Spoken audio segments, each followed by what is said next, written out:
आज की कहानी है वास्तविक ज्ञान, बहुत ही सुंदर शिक्षाप्रद कहानी है। इस कहानी को पूरी जरूर सुने। कनखल के समीप गंगा किनारे महर्षि भारद्वाज और महर्षि रैभ्य के आश्रम थे। दोनों में मित्रता थी।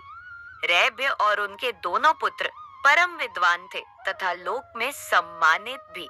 भारद्वाज तपस्वी थे, किंतु अध्ययन में रुचि न थी। भारद्वाज के पुत्र यवक्रीत भी पिता की भांति अध्ययन से दूर रहे। दागे जब उन्होंने रैभ्य और उनके पुत्रों की ख्याति देखी तो वैदिक ज्ञान प्राप्त करने की कामना से उन्होंने उग्र तप प्रारंभ कर दिया।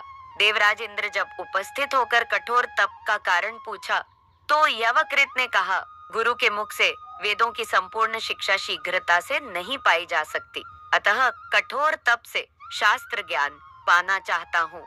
इंद्र ने सलाह दी, यह उल्टा मार्ग है।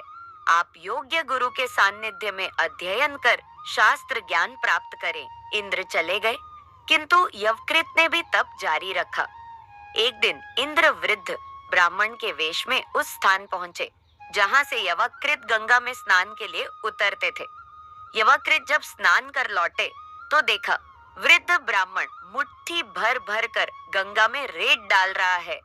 यवकृत ने कारण पूछा तो वृद्ध ब्राह्मण ने उत्तर दिया, लोगों को यहाँ गंगा के उस पार जाने में असुविधा होती है, अतः मैं इस रेत से नदी पर सेतु निर्माण कर रहा हूँ।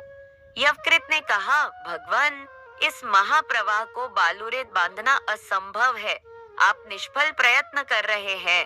तब वृद्ध ब्राह्मण ने यवकृत से कहा, ठीक उसी तरह तुम उग्र तप से गुरु के बगैर वैदिक ज्ञान प्राप्त करना चाहते हो।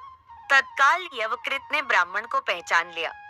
यवकृत ने इंद्र से क्षमा मांगी और स्वीकारा कि गुरु के बगैर ज्ञान असंभव है। विशेषकर यदि उसमें हठ और अहंकार है, तब तो वह संभव हो ही नहीं सकता। विद्या के लिए गुरु की कृपा और निरंतर अध्ययन अनिवार्य है। यदि कोई हट कर स्वयं ही विद्या प्राप्त करने का प्रयास करे तो उसके प्रयास निष्फल होने का खतरा बना रहता है। अतः गुरु कृपा की अनदेखी नहीं करनी चाहिए। आपको कहानी अच्छी लगी तो मेरे वीडियो को एक लाइक करें और मेरे चैनल को सब्सक्राइब करें। धन्यवाद।